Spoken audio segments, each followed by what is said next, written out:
Assalamualaikum warahmatullahi wabarakatuh. Perkenalkan, nama saya Fidri Ayu Febianti dari kelas 2019A NIM 011.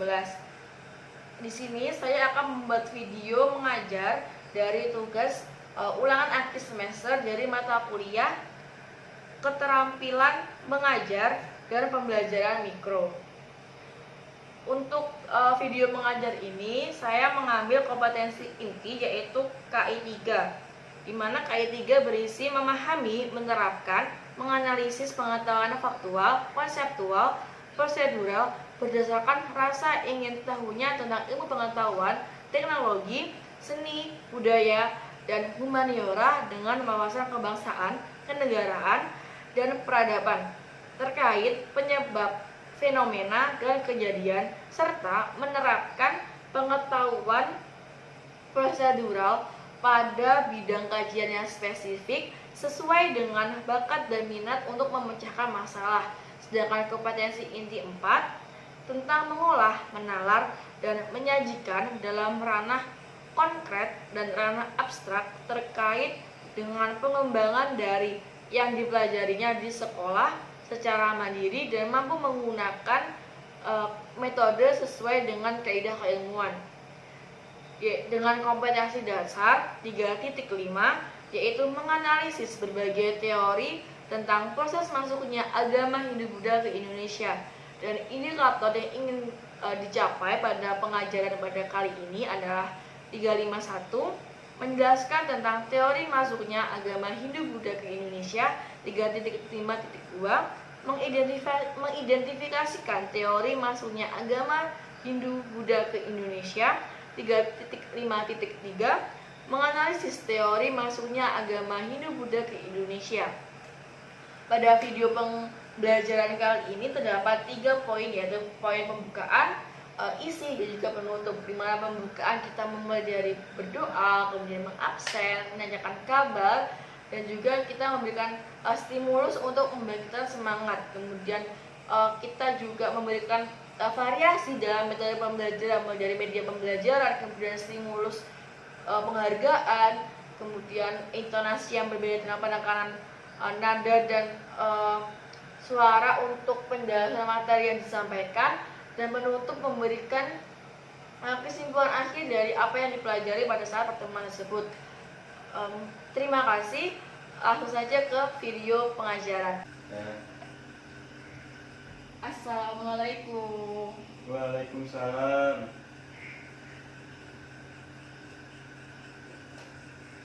Selamat pagi. Selamat pagi, Bu.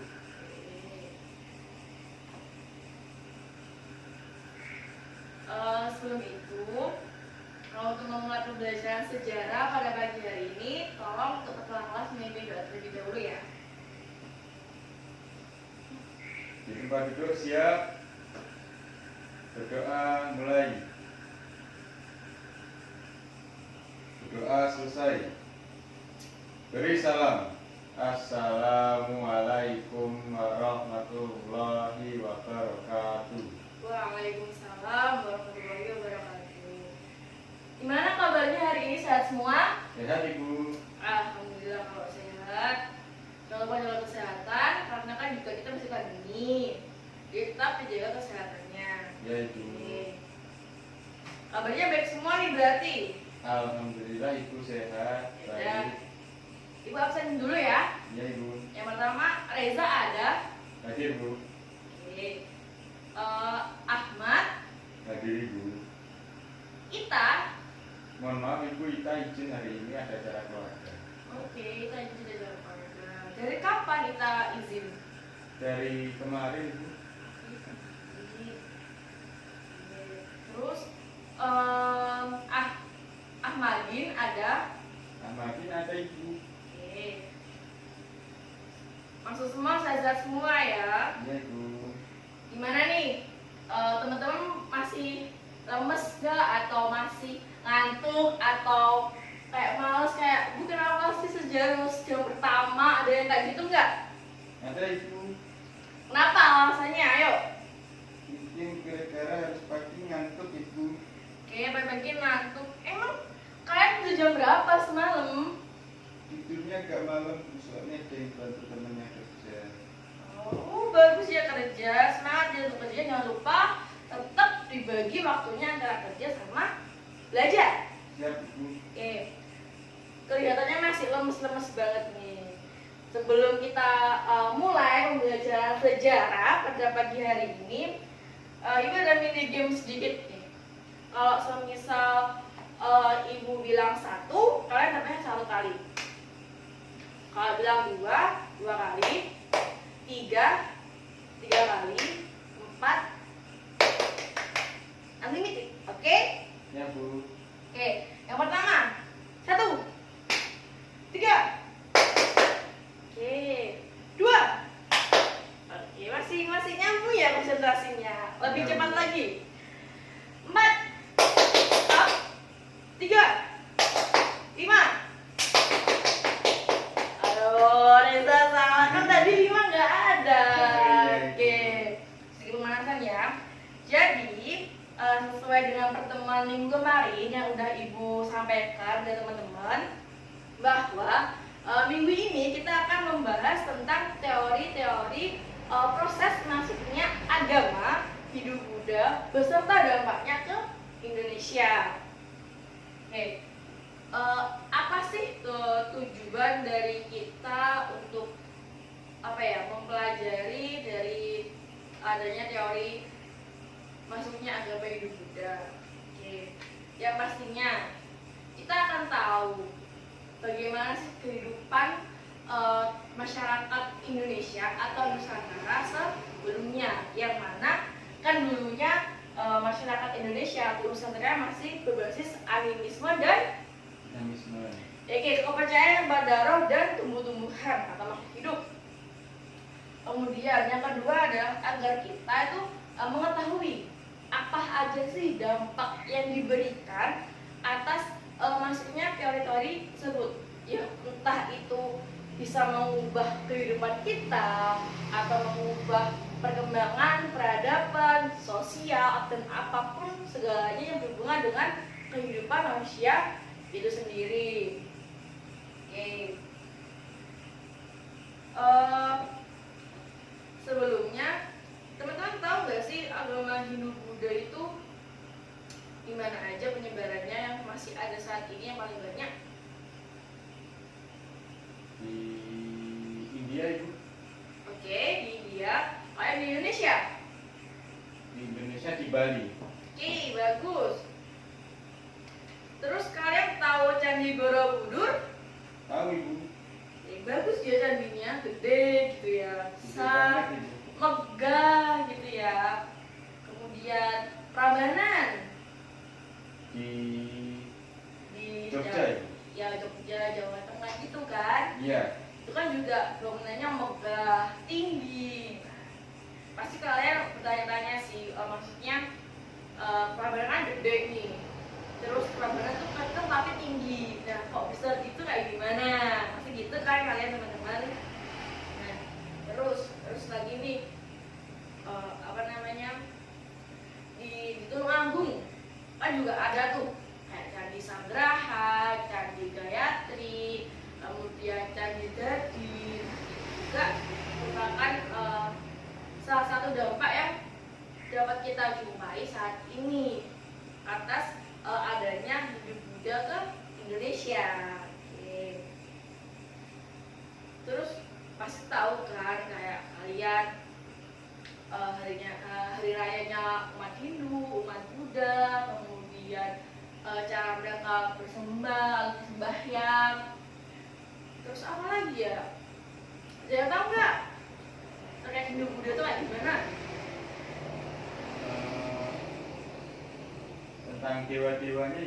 Iya, pada dewa bagus, boleh. Karena kan juga mereka menyembah para dewa, yang mana juga bisa dikatakan animisme, maupun hinduisme pun juga. Oke, langsung saja tentang teori-teori masuknya agama Hindu Buddha ke Indonesia.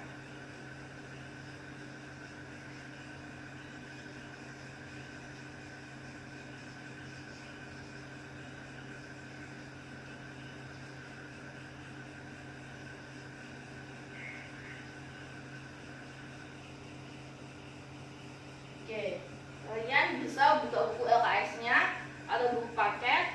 Kalau di LKS halaman 25, kalau di buku paket halaman 40. Dan juga silahkan kalian menyiapkan buku catatan jika memang menurut kalian penjelasan ibu itu tidak ada di buku kalian. Oke? Oke. Yang pertama,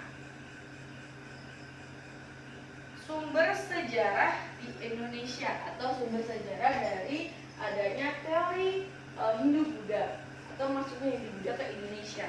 Yang pertama pasti dari prasasti. Kalian pasti tahu prasasti kan? Ya kayak bentuk batu yang ada tulisan-tulisannya. Terus oh iya kayak ini. Ini kan juga batu. Kemudian ini juga. Nah, prasasti ini kan pasti memiliki sebuah arti atau makna sendiri atas cerita atau peristiwa yang terjadi pada saat itu. Makanya diabadikan dalam prasasti.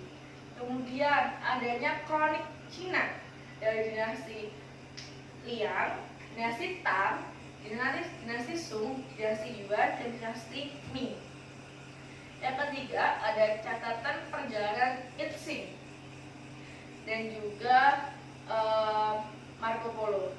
Pasti kalian tahu kan Marco Polo itu siapa? Iya, Bu.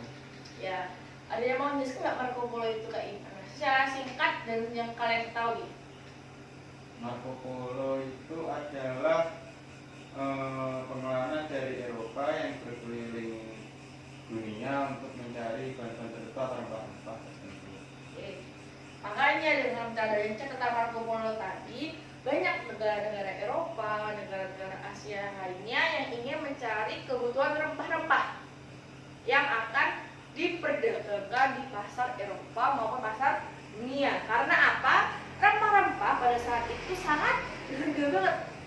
Rempah-rempah yang paling berharga apalagi cengkeh, kemudian bumbu dapur kayak pala, terus kopi, teh, karena terus kapulaga. Nah itu kan jarang kan ada di Eropa. Kayu manis juga, nah pasti ada di Indonesia. Di India itu paling besar.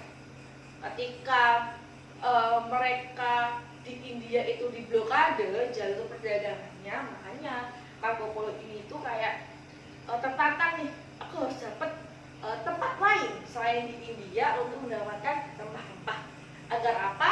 Perdagangan dia di Eropa pun tetap berjalan dan terus dimonopoli. Kemudian ada kitab sastra. Pasti ada yang tahu kan Ramayana sama Mahabharata. Iya, Bu. Ya yang di sinetron Antv. Iya, iya. Ya itu ya sebenarnya 11-12 sih sama cerita sebenarnya. Hanya saja memang namanya juga sinetron, masih ada yang dilebih-lebihkan, dihiperbolakan. Yang lain ada arca dan candi. Nah, pasti kan sudah tahu kan candi. Nah, itu kan juga berupa bangunan yang diciptakan dan memiliki makna. Maknanya dari mana? Ya dari relief yang ada di dalam candi tersebut. Kemudian pelayaran pertama, adanya hubungan dengan dunia luar dari zaman praksara, di mana adanya penggunaan nekara perunggu atau nekara itu bentuknya kayak itu loh, kalian tahu guci, ya kayak guci ini, tapi itu dia tuh lebih kecil, tak gede. Kan guci kan bisa segede sini, itu nggak terlalu gede. Iya, Bu. Nah itu dari perunggu. Itu biasanya dibuat untuk persembahan untuk pada Brahmana, pada para dewa, dan gitu.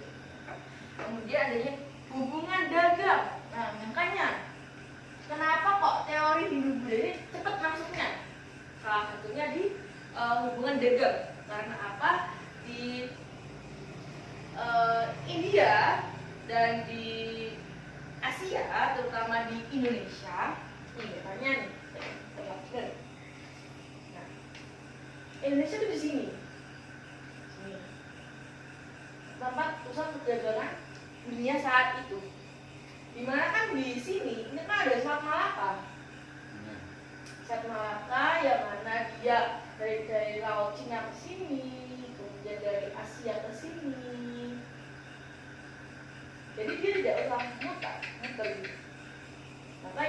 dia tempat di sini itu sangat strategis. Sini, itu juga sangat strategis. Karena di situ merupakan jalur perdagangan dunia. Makanya ada namanya pelayaran pertama, ada namanya hubungan dagang yang menyebabkan ini tadi Hindu-Buddha bisa masuk ke Indonesia. Kemudian ada mulai berkembangnya pelayaran dengan arah mata angin. Nah, sesuai dengan arah Marco Polo tadi kan masih Marco Polo melewati laut sini ataupun laut di sini. Makanya dia bisa menemukan Maluku, menemukan Nusantara dengan Nusantara yang menghasilkan rempah-rempah. Dan yang terakhir adanya persebaran perahu bercandi. Perahu bercandi itu perahu yang digunakan para bangsa Indonesia atau masyarakat Nusantara untuk mengarungi lautan, dia untuk berdagang ataupun untuk transportasi sehari-hari di Kepulauan Nusantara. Kemudian sebelum adanya atau terkenalnya perdagangan India dengan Indonesia, ternyata Cina itu juga sudah melakukan perdagangan di Indonesia. Karena kan tadi udah lihat nih, ini aja udah laut Cina Selatan. Cina kan masih di sini kan Cina. Emang kan dia ke laut ke Selat Malaka, dia dekat. Makanya jadi dia Cina itu ke Indonesia itu sudah melakukan perdagangan lebih jauh seperti India. Karena kan memang India kan iklimnya sama nih dengan Indonesia. Mereka juga tidak terlalu membutuhkan rempah-rempah yang lebih karena menurut mereka di India itu sudah tercukupi atau terpenuhi. Nah, namun lautnya masih juga permintaan dari Eropa kan semakin besar, akhirnya mereka melakukan perdagangan dan di Indonesia. Oke. Kemudian nih teori masuknya Hindu Buddha ke Indonesia. Ada yang tahu ada berapa teori? Saya Bu. Ya, silakan Ahmad. Teorinya ada 5. Sebutkan. Yang satu ada Brahmana, yang kedua Kesatria, 3 Waisya, 4 Sudra, dan 5 arus balik. Oke, tidak pos tuh teman kalian karena benar banget. Jadi teori Hindu Buddha yang masuk ke Indonesia itu ada 5 teori. Ada Brahmana, ada Kesatria, kemudian ada Waisya, yang keempat ada Sudra,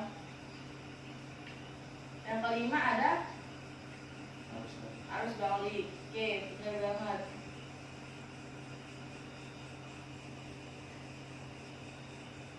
Yang paling pertama, teori Brahmana.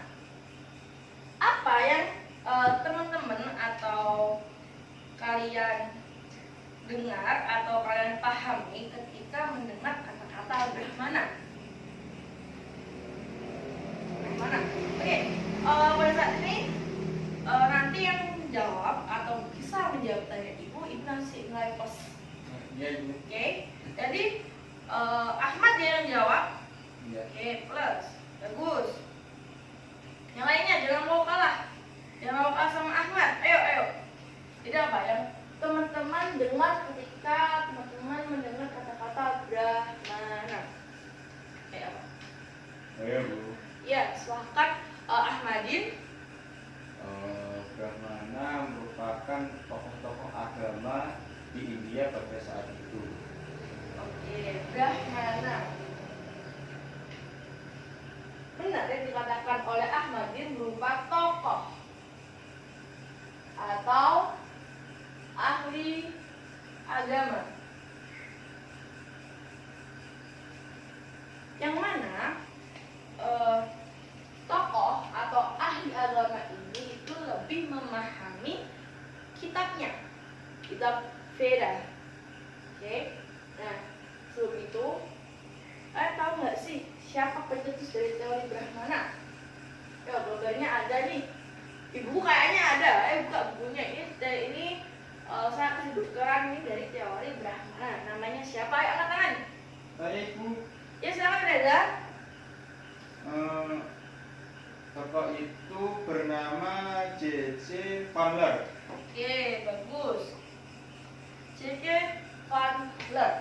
Dia berpendapat bahwa teori Brahmana dibawa oleh para tokoh agama yang datang ke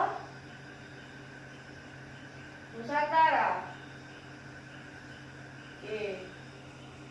Kenapa sih kok para tokoh ahli agama ini datang ke Nusantara?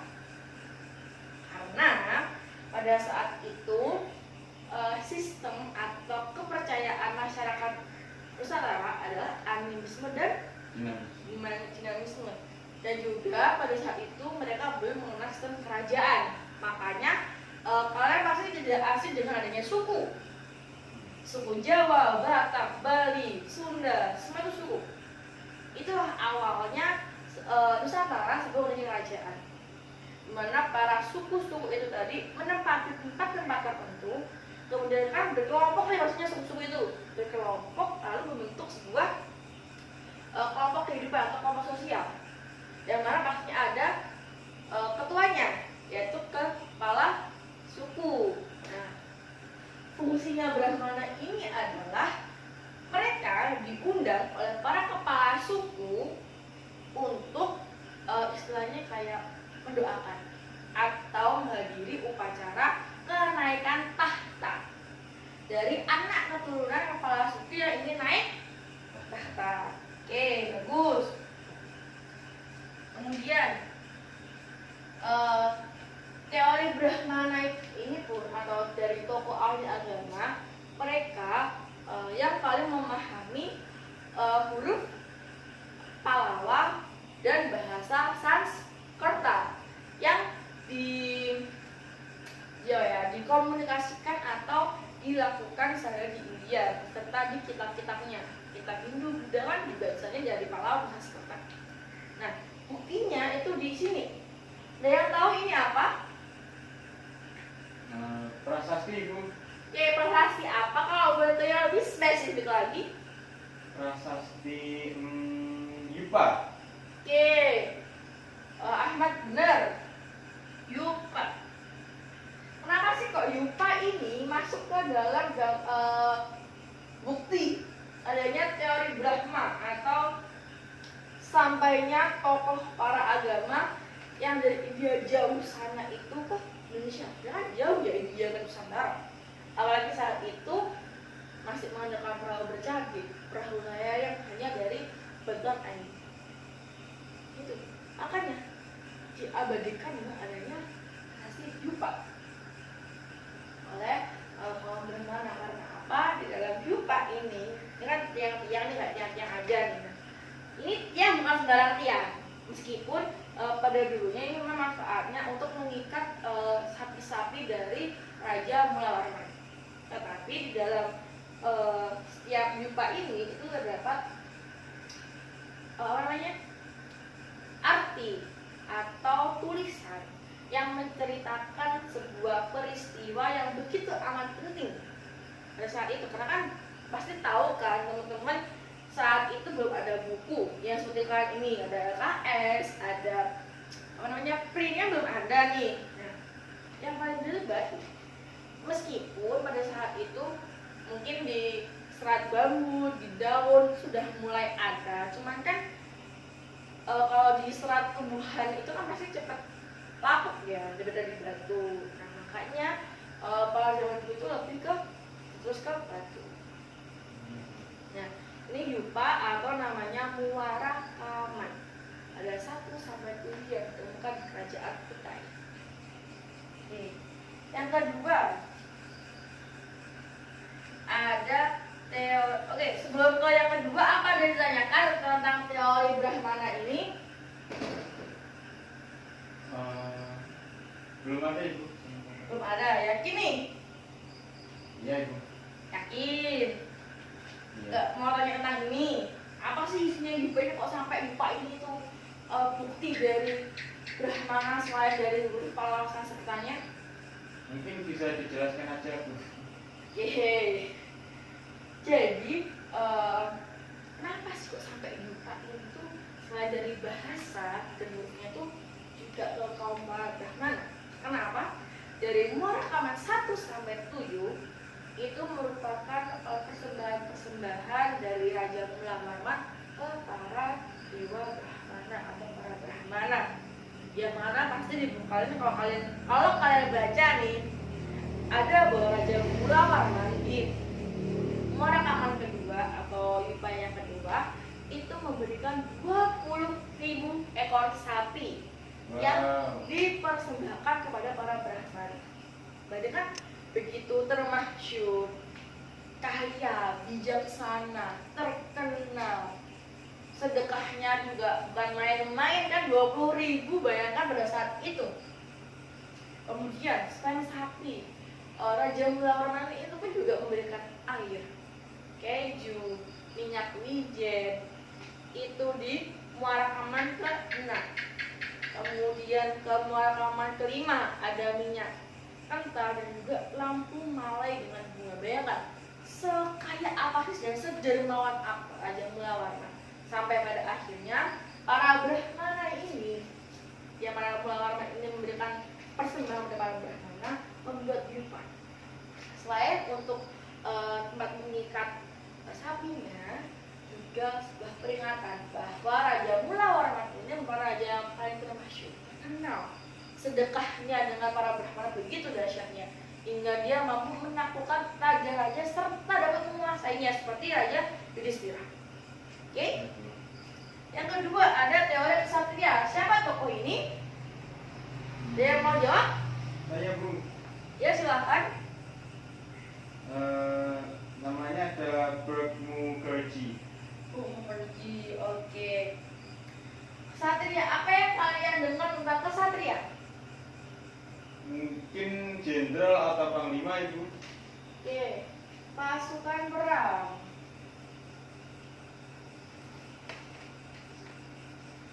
Jenderal,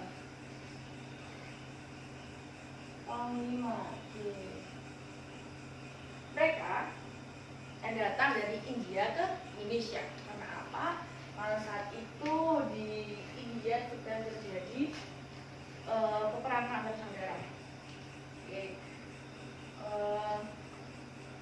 Di sini dia lari ke Indonesia karena kan juga merasa tidak aman. Yang mereka mencari tempat yang aman dan bertemulah di sana. Oke, yang ketiga Waisya. Siapa yang tahu tokoh pencetus teori Waisya? Iya, silakan. Ahmad. Itu adalah N.J. Krom. N.J. Krom. Yang Ahmad dengar tentang Waisya ini apa sih sebenarnya? Kalau menurut yang saya baca itu, Waisya itu adalah pedagang. Oke. Pedagang. Oke. Betul sekali. Para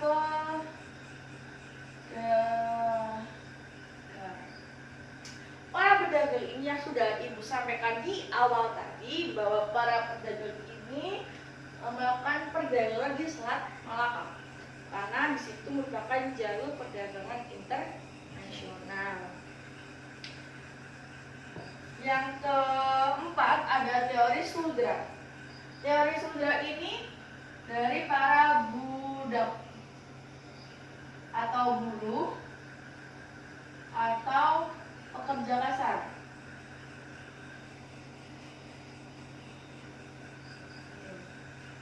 Yang tahu ini siapa? Van Weber. Ahmad, betul lagi. Ayo, yang lain, ayo. Lebih aktif lagi. Van Weber, pencetus teori Sudra. Karena apa? Dia percaya bahwa para budak, para buruh, para pekerja kasar ini juga mengambil andil untuk menyebarkan agama Hindu-Buddha ke Indonesia. Yang terakhir ada teori arus balik. Berarti kalau arus balik, berarti kan ada yang keluar, kemudian kembali. Nah, ini yang dilakukan oleh para bangsawan. Kenapa kok para bangsawan? Karena pada saat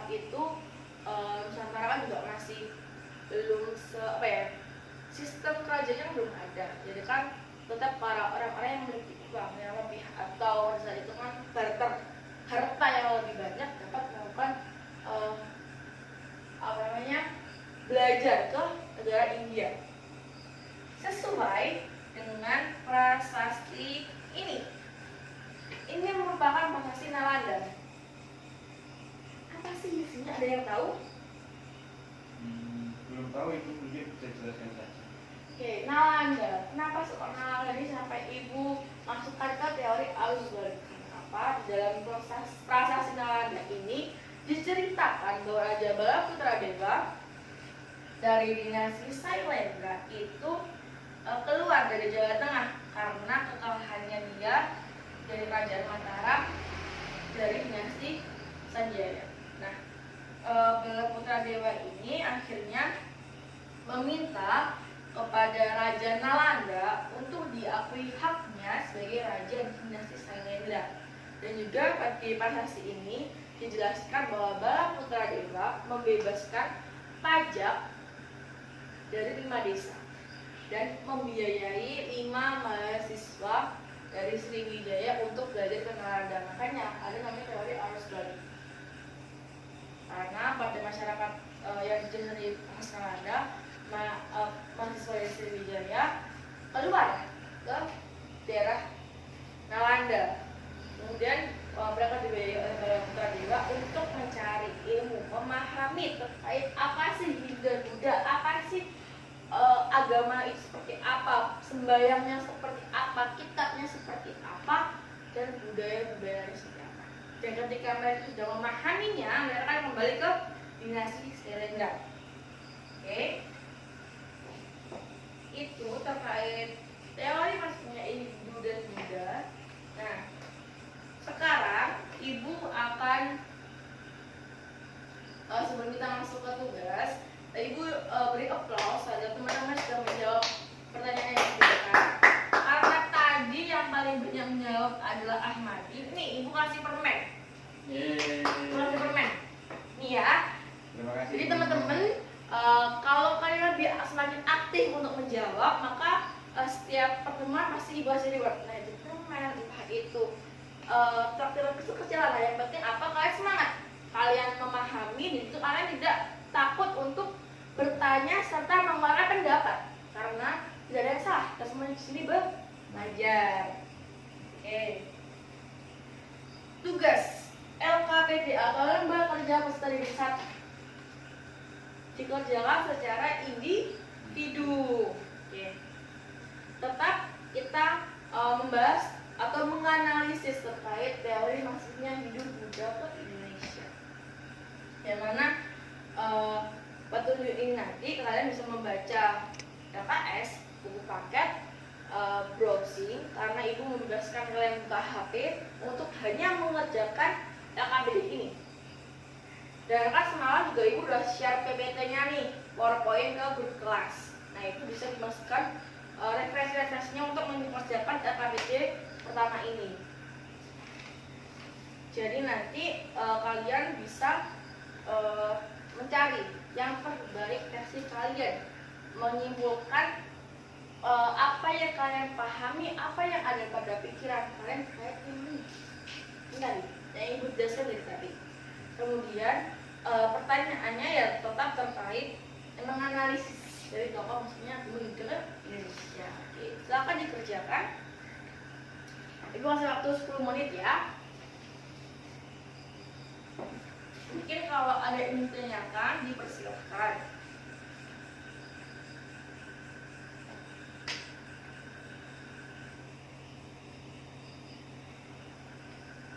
Gimana? Masih aman? Ada yang ditanyakan mungkin? Ya, Bu. Ya, silakan. Reza. Saya bingung, Bu, kenapa para kesatria ini dapat menyebarkan agama Hindu dan Buddha.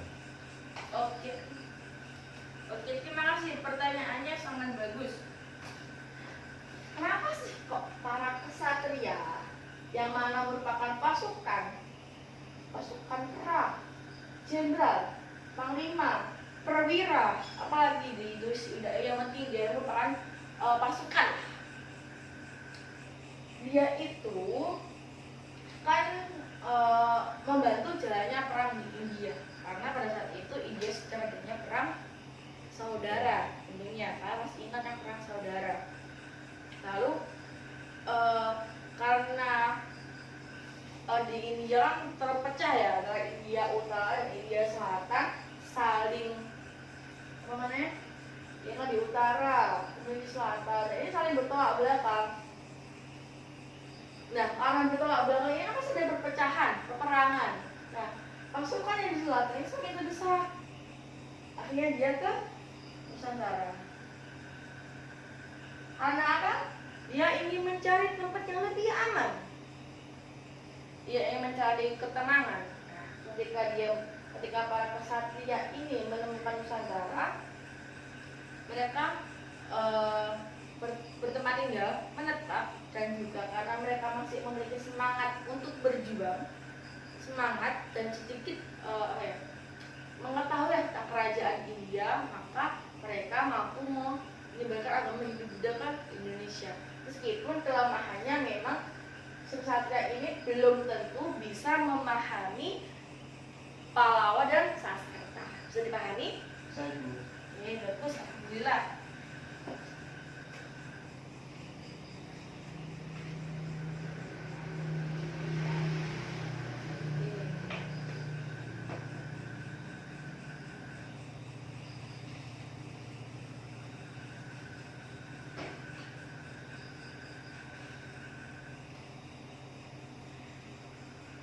Oke, karena waktu sudah habis, sekarang ibu ajak aja, karena kan tadi udah ada Ahmad, Reza, terus yang jawab ibu kan juga kayak kasihan sama Ahmadin nih, daripada tadi kan cuma dia. Nah, sekarang Ahmadin silahkan bacakan tugas yang sudah Ahmadin kerjakan di teori Waisya. Silakan. Baik Ibu. Ya, silakan. Teori Waisya dicetuskan oleh N.G. Krom. Ya. Prosesnya dengan agama dibawa para pedagang yang melakukan jual beli di wilayah Indonesia dan juga mencari bahan rempah untuk dibawa ke India. Alasan pendukungnya, pada saat itu para pedagang menggunakan kapal layar yang hanya mengandalkan arah angin untuk dapat datang ke Indonesia dan kembali ke India. Selama menunggu pergantian angin biasanya kurang lebih 3 bulan hingga para pedagang bisa mendirikan dan bermukim sementara. Oke, makanya kan para pedagang ini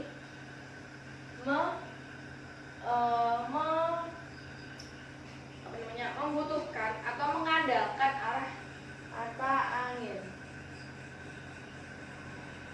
Karena kan peta belum terlalu ada ya, berarti peta masih belum terlalu jelas. Maksudnya penyebaran ini Asia, ini Amerika, atau ini Afrika, itu masih belum terlalu jelas, karena kan memang Marco Polo juga belum keseluruhan. Makanya para pedagang ini menggunakan mata angin, di mana kapalnya kan bertenaga angin. Mana kalau pakai perahu layar loh, kan mesin belum ada ya kan. Nah, makanya mereka menunggu pergantian angin musim timur, angin musim barat. Nah, itulah yang membawa mereka kembali ke India dan datang ke Nusantara. Nah, cocok 3 bulan masih lama kan, 3 bulan masih lama. 3 bulan kan tidak mungkin mereka hanya menetap di kapal, kemudian tidak bersosialisasi dengan masyarakat Nusantara. Pastinya mereka tidak bersosialisasi karena kesamaan kepercayaan mereka. Dalam artian apa? Hindu-Buddha tetap animisme dan dinamisme pada dasarnya, tetapi kan mereka jelas dalam artian mereka menyembah dewa Brahmana, terus dewa lainnya. Nah, sedangkan kan para masyarakat Nusantara animisme kan roh nenek moyang kita. Nah, itu kan pada prinsipnya pun juga hampir sama. Makanya mereka mampu beradaptasi, berakulturasi untuk menghasilkan sebuah kebudayaan yang baru. Oke, bagus. Beri applause untuk Ahmadin. Oke, selanjutnya Reza, bisa Reza jelaskan terkait teori sudra? Baik Ibu. Teori sudra dicetuskan oleh Van Weber. Proses masuknya disebarkan oleh para budak buruh pekerja kasar yang datang ke Nusantara dan berharap mendapat hidup lebih layak. Alasan pendukungnya adalah para budak buruh pekerja kasar ini mampu sampai ke Nusantara karena mereka ikut tuannya. Tuh. Kita terus dulu ya. Oke. Close untuk Reza. Karena benar jawabannya. Iya, kan namanya budak, namanya buruh, pekerja kasar, pasti mereka paling miskin. Tidak memiliki harta banyak untuk sekedar membeli makanan atau membeli pakaian sehari-hari mereka. Makanya mereka bisa datang ke sana sebuah kebanggaan. Nah, karena kan juga mereka ikut di tuannya, di para Baisya ini. Dan karena para Baisya, pedagang, saudagar pasti kaya kan? Gak mungkin gak kaya mereka. Karena kan mereka juga melakukan jual beli kan? Mereka menjual, mereka membeli. Dan mereka jual lagi ke pasar perdagangan internasional di Eropa. Makanya mereka lebih kaya. Nah, mereka membawa para sudra ini untuk membantu mereka. Nah, karena kan tadi 3 bulan kan jangka lama. Nah, para sudra ini kan juga pastinya dibayar kan? Nah, mereka ini bercita-cita ke Nusantara atau tinggal di Nusantara untuk mencari kesejahteraan hidup yang lebih daripada terjadi di India. Makanya dia tuh tinggal atau istilahnya carry. Nah, carry nggak mau pulang, dia nggak mau pulang ke India, dia mau ke Nusantara karena dia berharap memiliki kehidupan yang lebih sejahtera. Oke. Baik, untuk teori Iceberg sudah dijelaskan tadi. Satria sudah paham juga dan sudah dijelaskan kayak tadi disebut tadi juga kenapa sih kok Satria masuk. Mungkin kalian sudah paham. Kalian juga sudah selesai semua, kalian bisa dicocokkan juga. Ibu ambil lagi lembar jawabannya untuk ibu nilai lagi untuk 3 teori ini ya. Kali aja nih ada yang masih belum paham dari kalian ini. Oke. Terima kasih. Gak kerasa ya kita udah 1 jam belajar tentang teori masuknya hidup budak ini. Nah, minggu depan jangan lupa kalian persiapkan kembali materi terkait dampak. Jadi minggu depan kita akan membicarakan terkait dampak teori hidup budak di Indonesia. Oke, kalian pelajari. Besok minggu depan kita ada kuis. Jadi udah bocorkan sekarang. Minggu depan kita ada kuis. Kemudian kuisnya juga tentang dampak, tentang teori masuknya kalian pelajari. Ini nanti kita sistemnya cerdas cermat. Udah ibu bocorkan nih, enak loh. Jadi kalian bisa mempersiapkannya lebih matang lagi ini. Siap, Bu. Oke, itu dulu. Mungkin kalau memang ada yang kalian belum paham nih, kalian bisa buka LKS-nya, kemudian kalian bisa chat di WhatsApp group. Karena juga kan kita mau ujian akhir semester. Nah, karena akhir semester itu nggak mau nih kalian kebanyakan yang jelek atau ini di mana kita belajar sejarah. Jangan ya. Tetap harus jangan takut untuk bertanya. Oke? Jangan takut untuk salah dan harus teliti. Ya, Bu. Karena kan di sejarah pasti kalian tahu banyak tanggal, banyak raja, banyak kerajaan apalagi dari itu. Pasti itu kan kalian bingung. Maka dari itu mulai sekarang kalian mulai belajar sedikit demi sedikit, dicicil, dipahami. Yang penting paham. Kalau hafal mah ya semua orang hafal lah. Tapi pasti kalau ditanya, aduh aku lupa rajanya ini siapa, tahun mana aku lupa. Tapi aku tahu. Kalau orang paham kan, oh itu Raja Mulawarman, oh itu Raja Hasanuddin, itu Raja siapa namanya Mulawarman, Mulawarman. Paham kalian? Ya, paham. Ya, Bu. Oke, itu dulu yang dapat ibu sampaikan.